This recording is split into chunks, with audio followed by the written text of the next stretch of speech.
Assalamualaikum warahmatullahi wabarakatuh. Waalaikumsalam warahmatullahi wabarakatuh. Halo teman-teman, kami dari channel Sekolah Kebijakan Publik dengan saya Sandi Irawan dan teman saya. Perkenalkan, saya Galuh Widianto. Dan narasumber kami adalah Handoko Samudro. Di sini kami akan membahas tentang Permen nomor 36 yang di dalamnya ada tentang regrouping sekolah atau peleburan dua sekolah. Oke, untuk daerah Trenggalek sendiri berapa sekolah yang di regrouping? Untuk di Trenggalek itu setelah Permendagri diundangkan, Ya. itu ada proses regrouping dua kali, yaitu tahun 2016, Oke. kemudian yang kedua tahun 2020. Ya. Tahun 2016 itu ada 4 sekolah yang direkrouping dan 1 sekolah yang ditutup. Kemudian tahun 2020 itu ada 10 sekolah yang direkrouping. Ya. Dari banyak regrouping tersebut ya Pak, mungkin apa ada ya kayak kendala yang dialami dalam penentuan regrouping tersebut? Kalau kendala pasti selalu ada. Mungkin apa bisa Bapak jelaskan untuk salah satu kasus tersebut lah, untuk kendala tersebut? Ya, Mungkin sambil salah satu contoh saja. oke. Tentunya di setiap kali regrouping sekolah, tiap lembaga tentu tidak sama permasalahannya. Hanya di tahun 2020 itu ada proses regrouping yang saat itu boleh dikatakan menjadi perhatian publik. Oh ya. Ya, perhatian publik di Kabupaten Trenggalek, terutama bagi mereka-mereka yang ada di dunia pendidikan. Ya. Itu ya Pak. Terus apa yang menjadikan kendala tersebut bisa menjadi suatu perhatian publik? Oke, begini ya. Awal mula kejadian itu menjadi perhatian publik itu bermula ketika proses regrouping di 2 SD di satu desa. Jadi 2 SD di satu desa. SD 2 dan SD 3 kita sebut seperti itu saja. Ya. Itu bermula dari proses regrouping di SD 2 dan 3 yang ditempatkan atau SD sebagai hasil regrouping itu berada di SD 3. Ya, jadi yang direkrup akhirnya menjadi SD 3.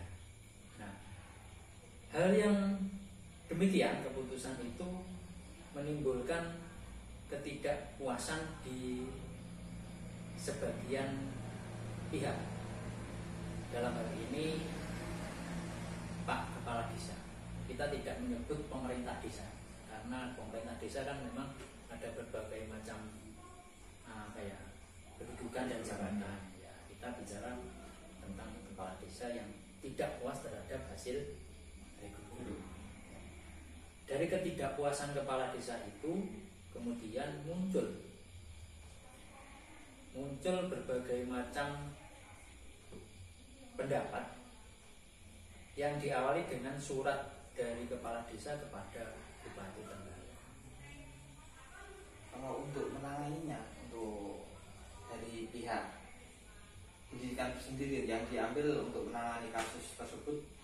Oke, Dinas Pendidikan menangani kasus tersebut berdasarkan dengan proses yang terjadi. Kepala desa, apa sebetulnya yang dituntut oleh kepala desa? Nah, itu berdasar itu Dinas Pendidikan mengambil langkah. Yang dituntut kepala desa adalah status regrouping tersebut kenapa kok berada di SD 3. Ternyata Bapak Kepala Desa itu yang tidak disetujui adalah tempatnya di SD 3 karena tanah yang ditempati SD 3 itu adalah tanah kas desa. Apa mungkin dari pihak desa itu memiliki rencana sendiri untuk kepengurusan tanah tersebut ya? Betul. Desa sendiri mempunyai rencana bahwa tanah itu akan dijadikan ruko yang nantinya akan digunakan oleh warga desa tersebut. Dasar itu karena desa itu hanya tanah yang ditempati SD, satu-satunya tanah kas desa yang berada di pinggir jalan raya. Jadi menurut asumsi kepala desa, tanah itu nantinya bisa menjadikan sumber pendapatan desa. Nah itu. Jadi tanah tersebut termasuk tanah yang strategis untuk Ya desa. betul, untuk ukuran desa pun strategis. Sama dengan pemikiran dinas. Kenapa itu ditempatkan di situ? Karena memang strategis. Strategis, Iya, ya. strategis sekali. Syarat-syarat itu ada untuk di desa- akses desa. jalan untuk para siswa Muda. dan wisatawan. Ya, ya, dilihat dari jalan raya megah sekali. Kalaupun desa menginginkan menjadi ruko, ya sangat beralasan memang. Ya. Untuk sekarang ini bagaimana Pak itu kelanjutan dari prosesnya? Kelanjutan itu hasil akhir beberapa waktu yang lalu, Pak Kepala Desa dipanggil Pak Bupati, kemudian bersama Kepala Dinas Pendidikan. Hasilnya bahwa keputusan Bupati yang sudah menempatkan SD 3 menjadi subjek dan objek dari regrouping akhirnya dialihkan kepada SD 2. Jadi intinya Pak Bupati menyetujui apa yang diinginkan Kepala Desa. Sangat politis ini, sangat politis. Sangat politis. Jadi Pak Bupati pun akhirnya berani merubah. Iya, merubah keputusan. Memang berbagai macam pertimbangan yang terutama faktor politik. Tapi soalnya dari desa sendiri juga untuk apa ya, tanah kas. Ya, Cuma pas yang tempatnya yang gimana ya, strategis. pinggir jalan ya cuma Ya, itu. ya, Untuk hasil strategis. pendapatan daerah juga kan kurang bila memperhitungkan banyak hal juga kan. Ya, di samping itu tanah di SD 2 itu memang tanah GG. Tanah GG itu tanah peninggalan Belanda yang belum tercatat di tanah kas desa. Jadi itu juga menjadi pertimbangan ketika keputusan Bupati itu dialihkan ke SD 2 karena tanahnya pun belum atas nama desa, jadi tanah itu nantinya bisa di atas namakan pemerintah kabupaten. Jadi nanti tanah itu milik kabupaten, gedung yang ada juga milik kabupaten. Tidak sama dengan sebelah, tanahnya milik desa, bangunannya milik kabupaten. Jadi trouble sendiri. Jadi untuk permasalahan regrouping itu di setiap daerah ya kompleks ya Pak. Kompleks sekali, tentu tidak sama. Di desa A seperti ini, desa B seperti itu. Sebenarnya dampak positif dan negatifnya dari regrouping sendiri itu apa Pak? Ada jelas. Dampak positifnya proses pembelajaran yang di SD tersebut tidak berhenti. Oh ya. Ya, kita ketahui bersama bahwa salah satu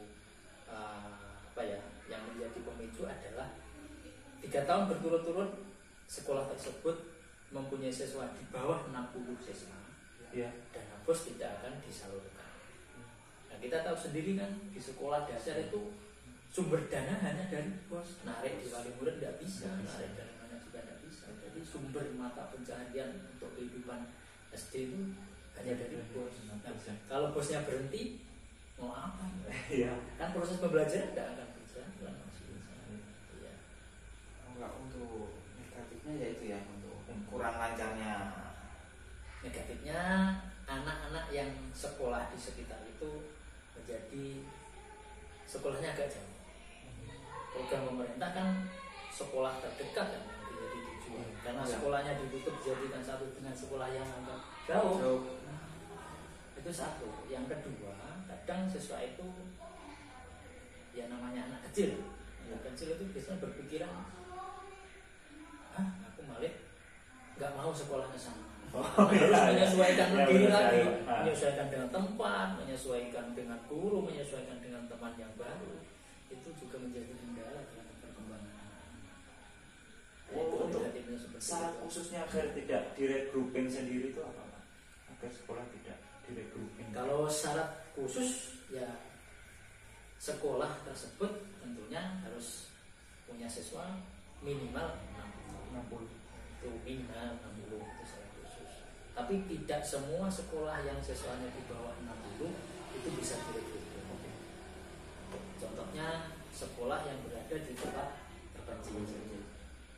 Itu walaupun jumlah siswanya 60 ke bawah atau tidak ada 60 itu tidak bisa direkrutmen.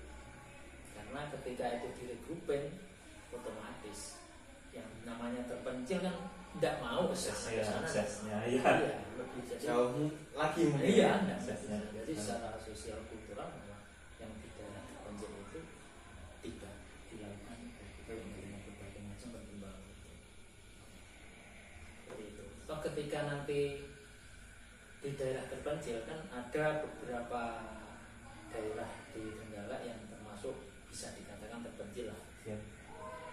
Itu walaupun jumlah siswa kurang dari 60 itu secara hitungan untuk penyaluran dana BOS itu tetap dihitung 60. Walaupun siswanya 30 tapi penyaluran BOS-nya tetap 60 siswa di daerah terpencil tertentu yang memang sudah ditentukan dari pusat.